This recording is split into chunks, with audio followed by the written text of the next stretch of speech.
ভাবুন তো, সকালে উঠে দেখলেন আপনার সারা জীবনের ঘাম ঝরানো জমানো টাকা পুরো গায়েব। ইতিহাস ঘাটলে দেখবেন এটা কোনো ভয়ের গল্প নয়। বহু সাধারণ মানুষের সাথে ঠিক এমনটাই কিন্তু ঘটেছে বারবার। ফাইন্যান্স টাইমস বলছে বিশ্বজুড়ে মার্কেট ক্র্যাশ, সর্বস্বার্থ সাধারণ মানুষ।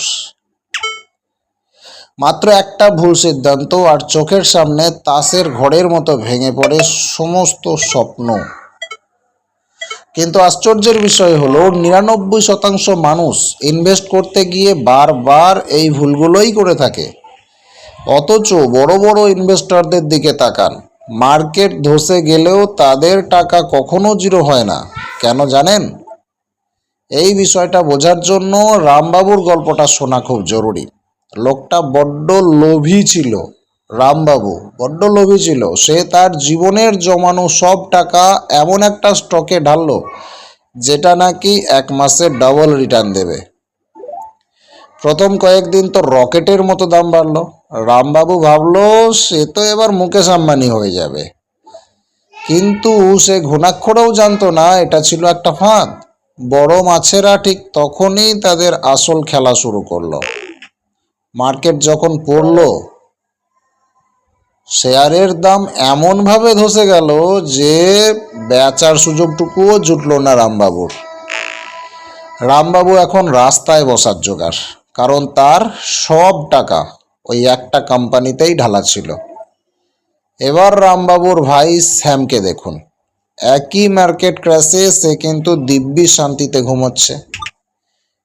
শ্যাম কোনো জাদুকর নয়, সে শুধু ফাইন্যান্সের একটা বেসিক সাইকোলজি তার পোর্টফোলিওতে অ্যাপ্লাই করেছিল।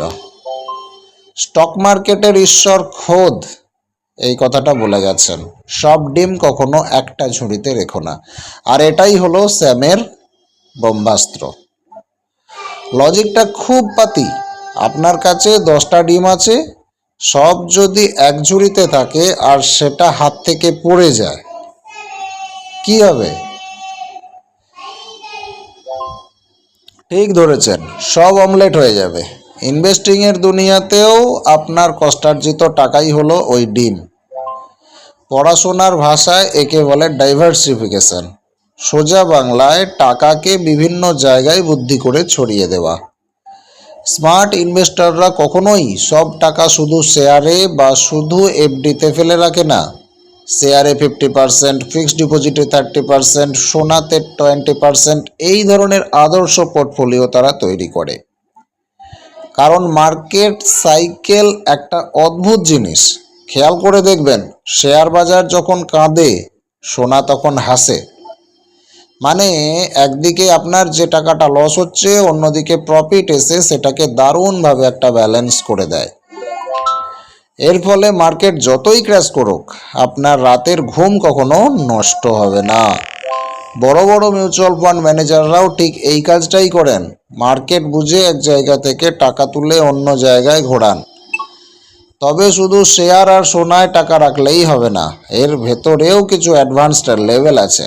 ডাইভার্সিফিকেশনের মূল 3টে নিয়ম আপনাদের বলি। আলাদা আলাদা অ্যাসেট ক্লাস বাছতে হবে, আলাদা আলাদা সেক্টর চুজ করতে হবে এবং আলাদা আলাদা দেশ বাছাই করতে হবে। কিন্তু সাবধান, অনেকে আবার অতি চালাক হতে গিয়ে 100টা আলাদা আলাদা কোম্পানির শেয়ার কিনে ফেলে। আপনার পোর্টফোলিও যদি মিউজিয়াম হয়ে যায়, তাহলে কিন্তু বাজারের সেরা বুল রানেও আপনি পয়সা কমাতে পারবেন না। অতিরিক্ত ছড়ানো মানেই রিটার্ন কমে যাওয়া। তাই বিশেষজ্ঞরা বলেন পোর্টফোলিওতে 15 থেকে 20টা কোয়ালিটি স্টক রাখাই বুদ্ধিমানের কাজ। আর একটা কথা, শুধু আলাদা স্টক নয়, আপনাকে আলাদা সেক্টর বাছতে হবে। সব টাকা ব্যাংকিংয়ে রাখলে চলবে না। কোভিডের সময় আইটি আর ফার্মা উড়েছিল, কিন্তু রিয়েল এস্টেট শুয়ে পড়েছিল। লজিকটা বুঝতে পারছেন তো? আপনি চাইলে কিন্তু দেশের গণ্ডি পেরিয়ে বিদেশের মার্কেটেও ইনভেস্ট করতে পারেন। আমেরিকার টেক কোম্পানিগুলোতে ইনভেস্ট করলে ভারতীয় মার্কেট পড়লেও আপনি অনেকটা সেফ থাকবেন। তাহলে কাল সকাল থেকে আপনার কি করণীয়? 3টে ধাপ। রিস্ক প্রোফাইল বুঝুন, অ্যাসেট ভাগ করুন আর রিব্যালেন্স করুন। একদম সিম্পল 3টে স্টেপ আপনাকে মনে রাখতে হবে। প্রথমেই নিজের বয়সটা ক্যালকুলেট করুন, কারণ বয়সের সাথে রিস্ক নেওয়ার ক্ষমতা সরাসরি সম্পর্ক আছে। এটা ইনভেস্টিংয়ের পুরনো ফর্মুলা। আপনার বয়স যদি 30 হয় তবে 70% টাকা শেয়ার বাজারে রাখতে পারেন, কিন্তু আপনার বয়স যদি 55 হয় আর আপনি 80% টাকা শেয়ারে রাখেন, তাহলে কিন্তু বড় বিপদ অপেক্ষা করছে। দ্বিতীয় এবং সবচেয়ে জরুরি কাজ, বছরে অন্তত একবার নিজের পোর্টফোলিওকে সার্ভিসিং করানো, অর্থাৎ রিব্যালেন্সিং করতে হবে। বছরে একবার চেক করা আর লাভ বুক করা, এগুলোর জন্যই রিব্যালেন্সিং তৈরি হয়।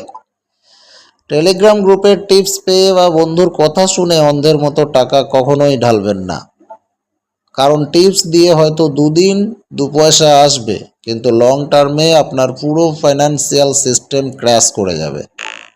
আপনি কি জানেন মিউচুয়াল ফান্ডগুলো কেন এত কনসিস্টেন্ট রিটার্ন দেয়? কারণ ওরা এই ডাইভার্সিফিকেশনের নিয়মটাই কড়াভাবে ফলো করে। যে সেক্টরটা খুব বেশি বেড়ে যায়, ওরা সেখান থেকে প্রফিট বুক করে আন্ডার ভ্যালুড বা সস্তা সেক্টরে টাকা ঢালে। এই একটা ছোট্ট অভ্যাস আপনার টাকাকে বাজারের ওঠানামা থেকে 10 গুণ বেশি সুরক্ষিত করে দিতে পারে। মানসিক শান্তি জিনিসটা বাজারে টাকা দিয়ে কেনা যায় না, কিন্তু সঠিক পোর্টফোলিও বানালে সেটা ফ্রিতেই পাওয়া যায়।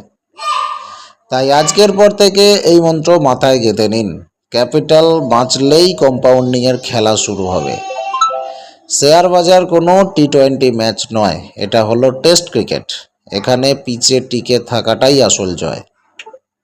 যে ডাইভার্সিফিকেশন মেনে চলে বা ডাইভার্সিফাই করে, সে হয়তো এক রাতে কোটিপতি হয় না, কিন্তু 10 বছর পর সেই আসল গেম চেঞ্জার হয়ে যায়। এবার সিদ্ধান্ত আপনার, আপনি কি রামবাবুর মতো জুয়া খেলবেন নাকি শ্যামবাবুর মতো স্মার্ট ইনভেস্টর হবেন? সত্যি করে বলুন তো, আপনার জমানো ডিমগুলো এখন কোন ঝুড়িতে আছে? কমেন্টে দেখি আমাদের দর্শকরা কতটা স্মার্ট। ফাইন্যান্সের এমন সব খতরনাক রিয়েলিটি সহজ ভাষায় শিখতে চাইলে স্মার্ট সঞ্চয়কে আজই সাবস্ক্রাইব করুন। পরের ভিডিওতে কোন টপিকটা নিয়ে বিস্তারিত আলোচনা চাইছেন? মিউচুয়াল ফান্ড নাকি স্টক মার্কেট স্ক্যাম, নাকি গোল্ড ইনভেস্টমেন্ট, নাকি ট্রেডিং? নিচে কমেন্ট করে ফাটিয়ে দিন।